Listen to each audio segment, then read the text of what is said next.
Hello, good morning मेरे student दोस्तों। आप लोगों का बहुत बहुत स्वागत है आज की इस वीडियो में। आज हम लोग क्लास 11th का फर्स्ट चैप्टर जीव जगत के बारे में पढ़ने वाले हैं, जो कि क्लास 11 बायोलॉजी का पहला अध्याय है। तो हम लोग इसके इकाई 1 जो है उससे शुरू करेंगे। तो चलिए शुरुआत करते हैं।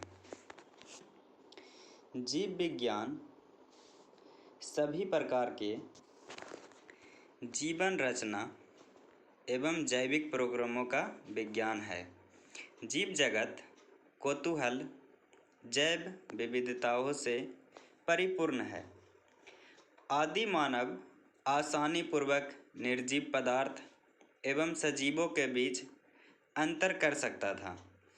यदि मानव ने कुछ एक निर्जीव पदार्थ हो, जैसे वायु, समुद्र, आग आदि, तथा कुछ सजीव प्राणियों एवं पौधों में भेद किया था, इन सभी प्रकार के जीवित एवं जीवहीन स्वरूप में उन्होंने जो सर्वमान्य विशिष्टताएं पाई, वे उनके द्वारा भय या दूर भगाने के भाव पर आधारित थी।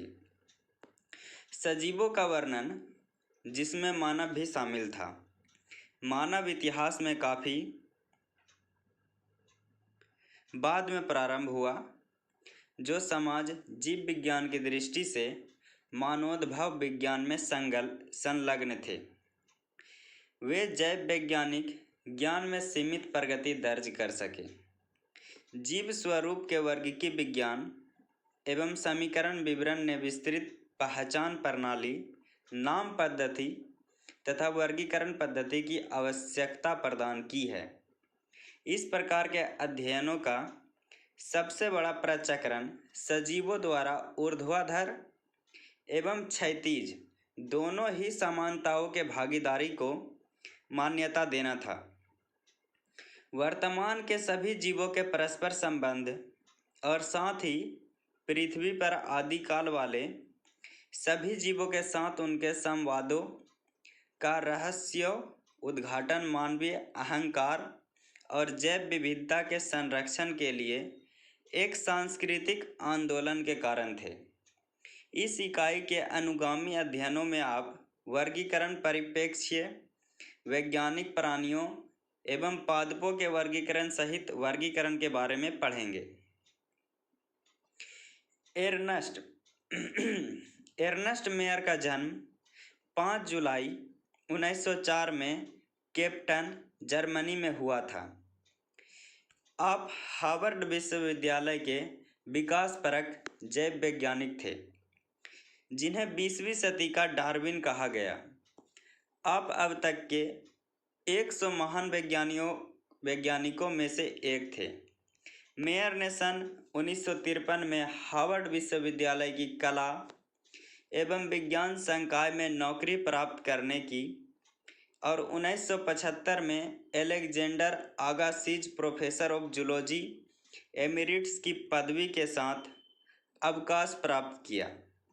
उसने 80 सालों के कार्य जीवन में आपका पक्षी विज्ञान, वर्गीकरण विज्ञान, प्राणी भूगोल, विकास, वर्गीकी तथा जीव विज्ञान के इतिहास एवं दर्शन आदि पर अनुसंधान केंद्रित रहा। आपने लगभग अकेले ही विकासशीय जीव विज्ञान के केंद्रीय प्रश्न जाति विविधता की उत्पत्ति को खड़ा किया, जो कि आज सच है। इसके साथ ही आपने हाल ही में स्वीकृत जैव वैज्ञानिक जाति वर्गीकी की परिभाषा की अगुवाई की। मेयर को 3 पुरस्कार दिए गए, जिन्हें व्यापक तौर पर जीव विज्ञान के 3 ताजों की संज्ञा दी जाती है। 1983 में बाल जोन प्राइज, 1998 में जीव विज्ञान के लिए इंटरनेशनल प्राइज और 1999 में क्राफोर्ड प्राइज। मेयर 100 वर्ष की आयु में 2004 में स्वर्गवासी हुए। अब स्टार्ट होता है हमारा अध्याय 1, इसके जीव जगत। तो मैं आपको बता देना चाहता हूँ कि अध्याय को शुरू करने से पहले आपका एक लाइक हमारी इस वीडियो को और भी स्टूडेंट तक पहुंचाने में मदद कर सकता है। इसीलिए लाइक करें, शेयर करें और चैनल को सब्सक्राइब करें। जीव जगत। जीव जगत कैसा निराला है। जीवों के विस्तृत प्रकारों की श्रृंखला विस्मयकारी है। असाधारण वास स्थान, चाहे वे ठंडे पर्वत, पर्णपाती वन, महासागर, अलवणीय मीठा जलीय झीलें, मरुस्थल अथवा गर्म झरनों, जिनमें जीव रहते हैं वे हमें आश्चर्यचकित कर देते हैं। सरपट दौड़ते घोड़े, प्रवासी पक्षियों, घाटियों में खिलते फूल अथवा आक्रमणकारी शार्क की सुंदरता विस्मय तथा चमत्कार का आह्वान करती है। पारिस्थितिकी विरोध तथा समष्टि के सदस्यों तथा समष्टि और समुदाय में सहयोग अथवा यहाँ तक कि कोशिका में आणविक गतिविधि से पता चलता है कि वास्तव में जीवन क्या है। इस प्रश्न में दो निर्विवाद प्रश्न है। पहला तकनीकी है, जो जीव तथा निर्जीव क्या है इसका उत्तर खोजने का प्रयत्न करता है, तथा दूसरा प्रश्न दार्शनिक है, जो यह जानने का प्रयत्न करता है कि जीवन का उद्देश्य क्या है। वैज्ञानिक होने के नाते हम दूसरे प्रश्न का उत्तर देने का प्रयास नहीं करेंगे। हम इस विषय का चिंतन करेंगे कि जीव क्या है। जीव जगत में विविधता। यदि आप अपने आसपास देखें तो आप जीवों की बहुत सी किस्में देखेंगे। ये किस्में गमले में उगने वाले पौधे, कीट, पक्षी, पालतू अथवा अन्य प्राणी व पौधे हो सकती हैं। बहुत से ऐसे जीव भी होते हैं जिन्हें आप आँखों की सहायता से नहीं देख सकते, लेकिन आपके आसपास ही है। यदि आप अपने अवलोकन क्षेत्र को बढ़ाते हैं तो आपको विविधता की एक बहुत बड़ी श्रृंखला दिखाई पड़ेगी। स्पष्टता, यदि आप किसी सघन वन में जाएं तो आपको जीवों की बहुत बड़ी संख्या तथा उनकी कई किस्में दिखाई पड़ेंगी। प्रत्येक प्रकार के पौधे, जंतु अथवा जीव जो आप देखते हैं किसी एक जाति स्पीशीज का प्रतीक है। अब तक की ज्ञात तथा वर्णित स्पीशीज की संख्या लगभग 1.7 मिलियन से लेकर 1.8 मिलियन तक हो सकती है। हम इसे जैविक विविधता अथवा पृथ्वी पर स्थित जीवों की संख्या तथा प्रकार कहते हैं। हमें यह स्मरण रखना चाहिए कि जैसे जैसे हम नए तथा यहाँ तक कि पुराने क्षेत्रों की खोज करते हैं, हमें नए नए जीवों का पता लगता रहता है। जैसा कि ऊपर बताया गया है कि विश्व में कई मिलियन पौधे तथा प्राणी हैं। हम पौधों तथा प्राणियों को उनके स्थानीय नाम से जानते हैं। ये स्थानीय नाम एक ही देश के विभिन्न स्थान के अनुसार बदलते रहते हैं। यदि हमने कोई ऐसी विधि नहीं निकाली जिसके द्वारा हम किसी जीव के विषय में चर्चा कर सकें, जो शायद इससे भ्रमकारी स्थिति पैदा हो सकती है। प्रत्येक जीव का एक मानक नाम होता है जिससे वह उसी नाम से सारे विश्व में जाना जाता है। इस प्रक्रिया को नाम पद्धति कहते हैं। स्पष्टता, नाम पद्धति तभी संभव है जब जीवों का वर्णन सही हो और हम यह जानते हो कि यह नाम किस जीव का है। इसे पहचानना कहते हैं। अध्ययन को सरल करने के लिए अनेकों वैज्ञानिकों ने प्रत्येक ज्ञात जीव को वैज्ञानिक नाम देने की प्रक्रिया बनाई है। इस प्रक्रिया को विश्व में सभी जीव वैज्ञानिकों ने स्वीकार किया है। पौधों के लिए वैज्ञानिक नाम का आधार सर्वमान्य नियम तथा कसौटी है, जिनको international code of botanical nomenclature ICBN में दिया गया है। आप पूछ सकते हैं कि प्राणियों का नाम कैसे किया जाता है। प्राणी वर्गीकी विदों ने international code of zoological nomenclature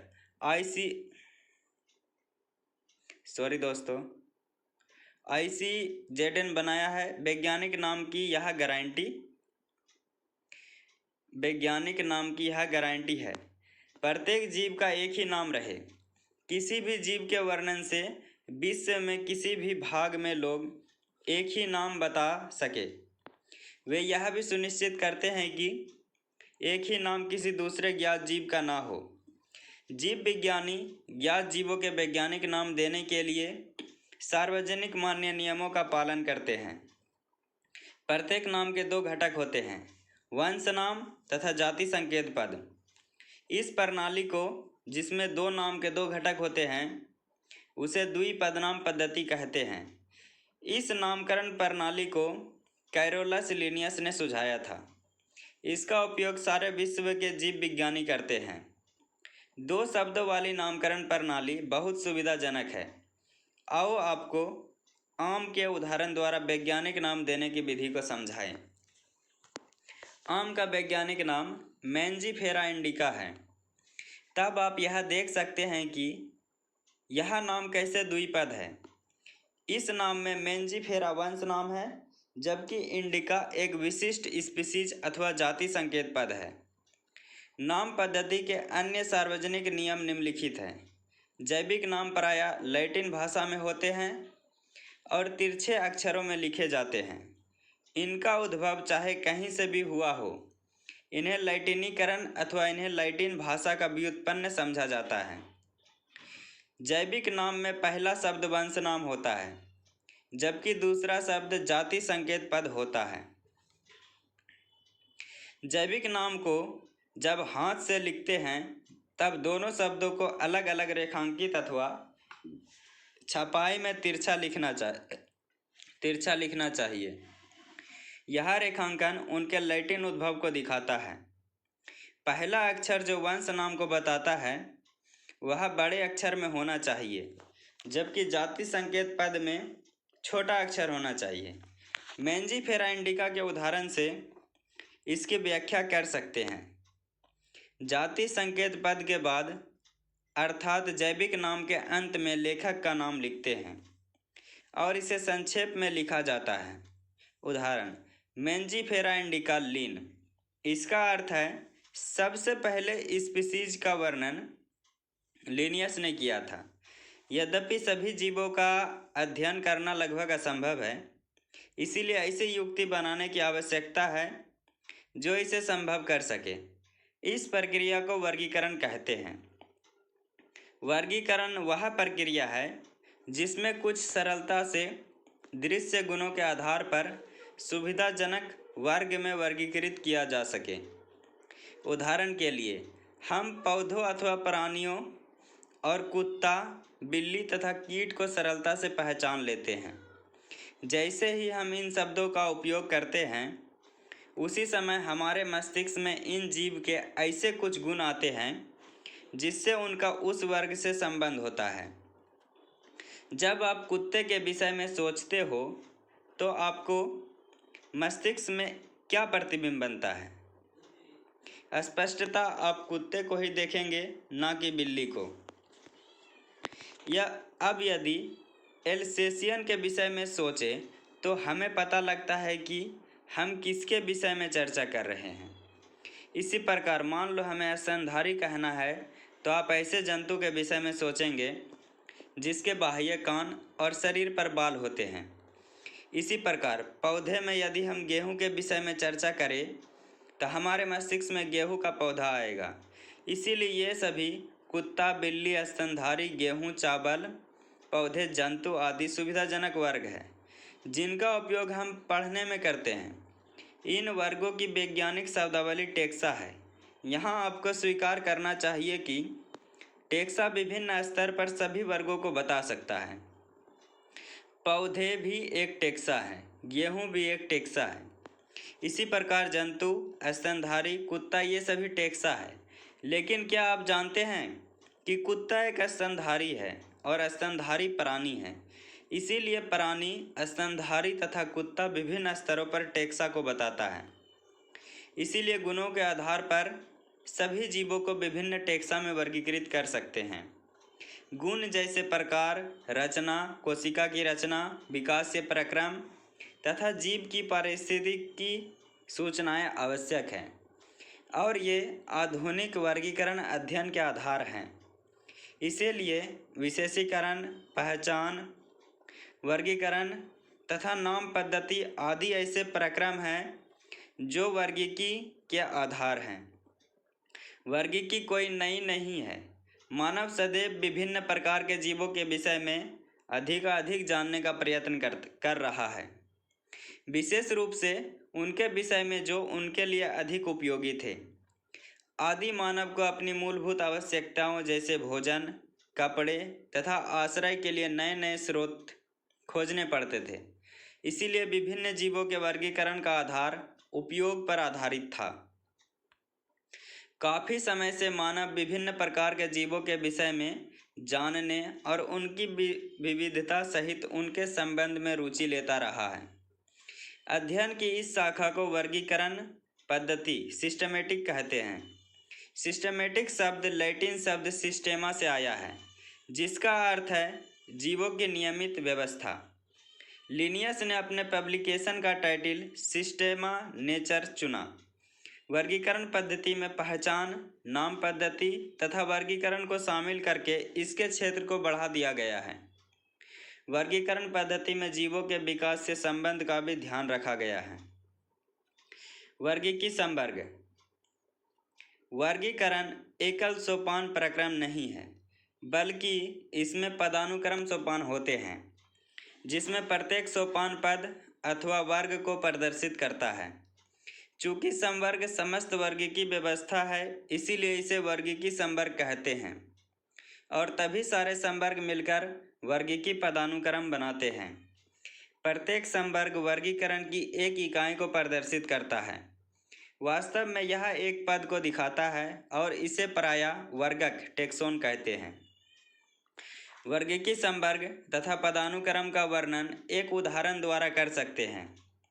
कीट जीवों के एक वर्ग को दिखाता है, जिसमें एक समान गुण जैसे 3 जोड़ी संधिपाद टांगे होती है। इसका अर्थ है कि कीट स्वीकार्य सुस्पष्ट जीव है, जिसका वर्गीकरण किया जा सकता है। इसीलिए इसे एक पद अथवा संवर्ग का दर्जा दिया गया है। क्या आप ऐसे किसी जीवों के अन्य वर्ग का नाम बता सकते हैं? स्मरण रहे कि वर्ग संवर्ग को दिखाता है। प्रत्येक पद अथवा वर्गक वास्तव में वर्गीकरण की एक इकाई को बताता है। ये वर्गीकी वर्ग संवर्ग सुस्पष्ट जैविक है, न कि केवल आकारिकीय समूहन। सभी ज्ञात जीवों के वर्गीकीय अध्ययन से सामान्य संवर्ग जैसे जगत, संघ, फाइलम अथवा भाग, पौधे के लिए वर्ग क्लास, गण ऑर्डर, कुल फैमिली, वंश जीनस तथा जाति स्पीसीज का विकास हुआ। पौधों तथा प्राणियों दोनों में स्पीसीज सबसे निचले संवर्ग में आती है। जब आप यह प्रश्न पूछ सकते हैं कि किसी जीव को विभिन्न संवर्ग में कैसे रखते हैं, इसके लिए मूलभूत आवश्यकता व्यष्टि तथा उसके वर्ग के गुणों का ज्ञान होना है। यह समान प्रकार के जीवों तथा अन्य प्रकार के जीवों में समानता तथा विभिन्नता को पहचानने में सहायता करता है। स्पीसीज। वर्गीकीय अध्ययन में जीवों के वर्ग जिसमें मौलिक समानता होती है उसे स्पीसीज कहते हैं।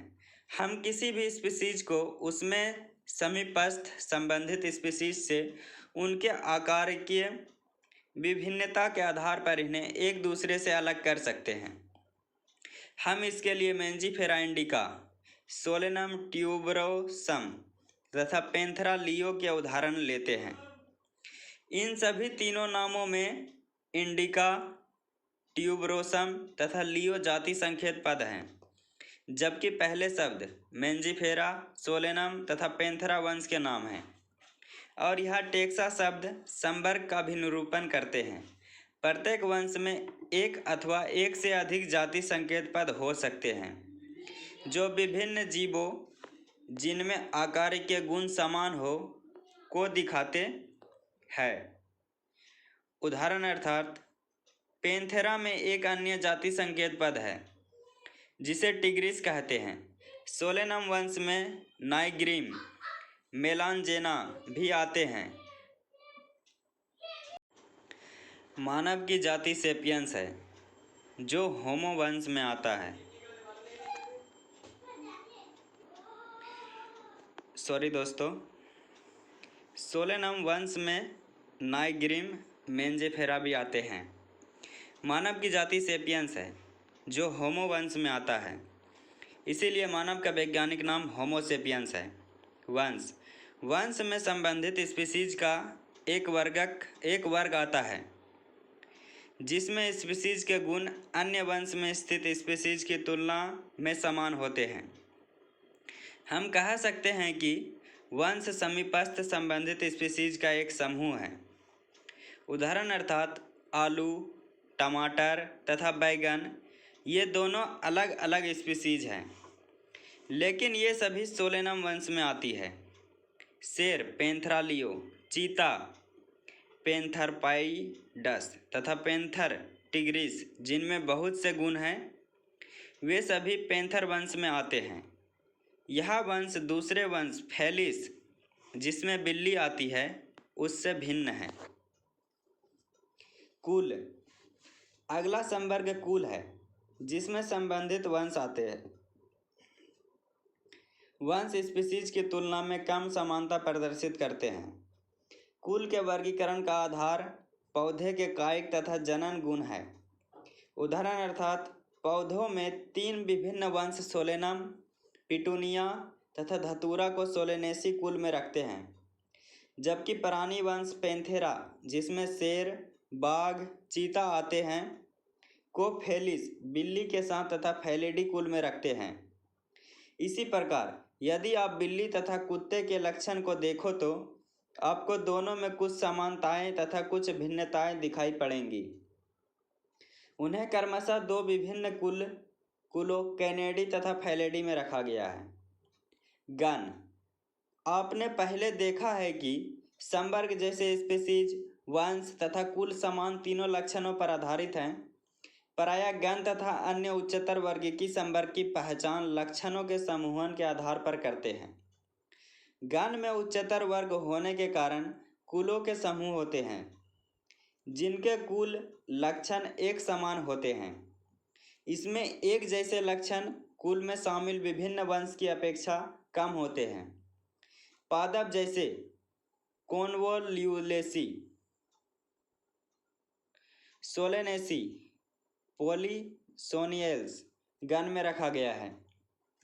इसका मुख्य आधार पुष्पी लक्षण है, जबकि प्राणी कार्निवोरा गण में फेलिडी तथा कैनेडी कुल को रखा गया है। वर्ग। इस संवर्ग में संबंधित गण आते हैं।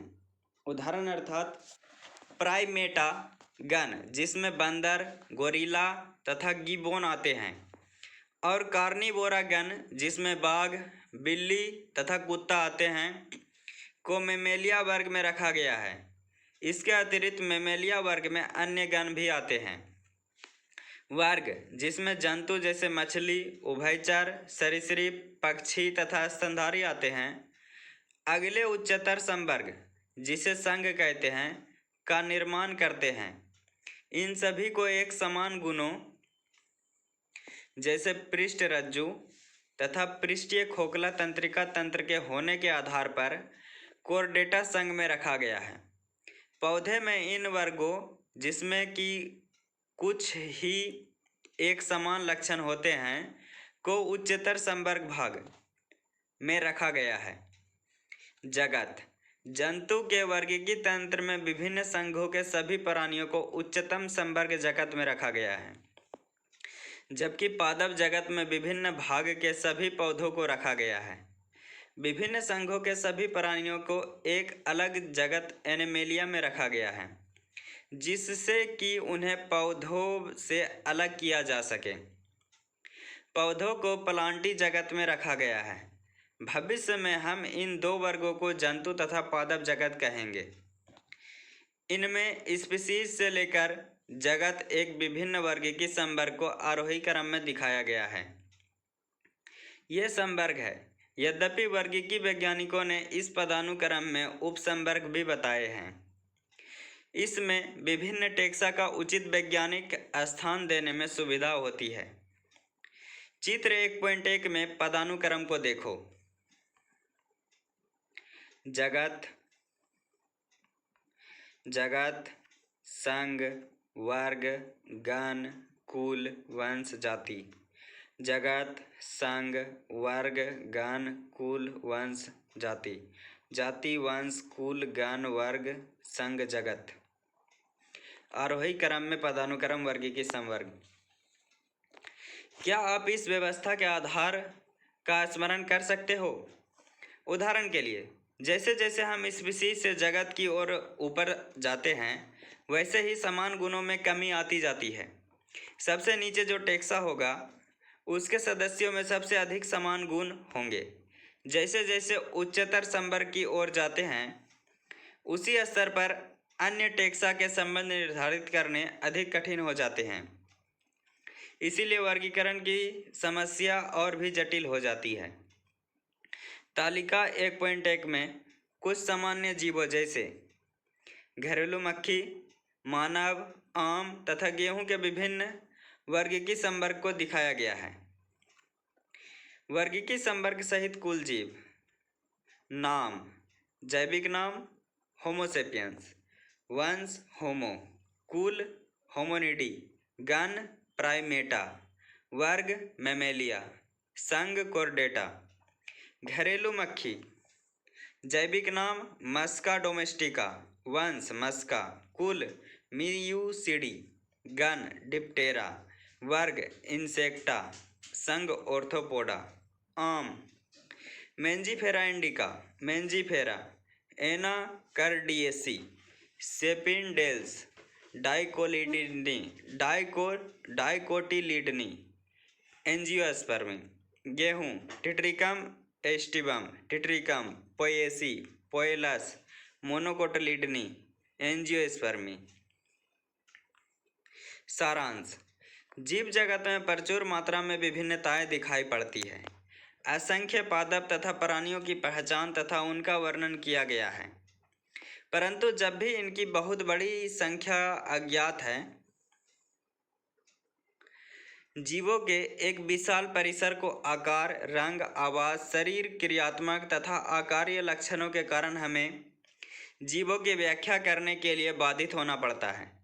जीवों की विविधता तथा इनकी किस्मों के अध्ययन को सुसाध्य एवं सरल बनाने के लिए जीव विज्ञानियों ने कुछ नियमों तथा सिद्धांतों का प्रतिपादन किया, जिससे जीवों की पहचान, उनका नाम पद्धति तथा वर्गीकरण संभव हो सके। ज्ञान की इस शाखा को वर्गीकी का नाम दिया गया है। पादपों तथा प्राणियों की विभिन्न स्पीशीज का वर्गीकी अध्ययन कृषि, वानिकी और हमारे जैव संसाधनों में विभिन्नता के सामान्य ज्ञान में लाभदायक सिद्ध हुए। वर्गीकी के मूलभूत आधार जैसे जीवों की पहचान, उनका नामकरण तथा वर्गीकरण विश्वव्यापी रूप से अंतर्राष्ट्रीय कोड के अंतर्गत विकसित किया गया है। समरूपता तथा विभिन्नताओं के आधार मानकर प्रत्येक जीव को पहचाना गया है तथा उसे द्विपद नाम दिया गया है। सही वैज्ञानिक तंत्र के अनुसार द्विपद नाम पद्धति जीव वैज्ञानिक नाम जो दो शब्दों से मिलकर बना होता है दिया जा सकता है। जीव वर्गीकरण तंत्र में अपने स्थान को प्रदर्शित करता है। बहुत से वर्ग पद होते हैं जिन्हें प्रायः वर्गीकी संवर्ग अथवा टेक्सा कहते हैं। यह सभी वर्ग पदानुक्रम बनाते हैं। अभ्यास प्रश्न। जीवों को वर्गीकृत क्यों करते हैं? वर्गीकरण प्रणाली को बार बार क्यों बदलते हैं? जिन लोगों से आप प्रायः मिलते रहते हैं, आप उनको किस आधार पर वर्गीकृत करना पसंद करेंगे? संकेत, ड्रेस, मातृभाषा, प्रदेश जिसमें वे रहते हैं, आर्थिक स्तर आदि। व्यष्टि तथा समष्टि की पहचान से हमें क्या शिक्षा मिलती है? आम का वैज्ञानिक नाम निम्नलिखित है, इसमें से कौन सा सही है? Mangifera indica, Mangifera indica. Taxon की परिभाषा दीजिए। विभिन्न पदानुक्रम स्तर पर टेक्सा के कुछ उदाहरण दीजिए। क्या आप वर्गीकी संवर्ग का सही क्रम पहचान सकते हैं? जाति के सभी मानवीय वर्तमान कालिक अर्थों को एकत्र कीजिए। क्या आप अपने शिक्षक से उच्च कोटि के पौधे तथा प्राणियों तथा बैक्टीरिया की स्पीशीज का अर्थ जानने के लिए चर्चा कर सकते हैं? निम्नलिखित शब्दों को समझिए तथा परिभाषित कीजिए। संघ, वर्ग, कुल, गण, वंश। पौधों तथा प्राणियों के उचित उदाहरण देते हुए वर्गीकी पदानुक्रम का चित्रण कीजिए। बहुत बहुत धन्यवाद आपका लास्ट तक रहने के लिए। हमारा ये जो जीव जगत है यहीं पर समाप्त होता है। वीडियो को लाइक कीजिए, चैनल को सब्सक्राइब कीजिए। फिर मिलते हैं नेक्स्ट अध्याय में।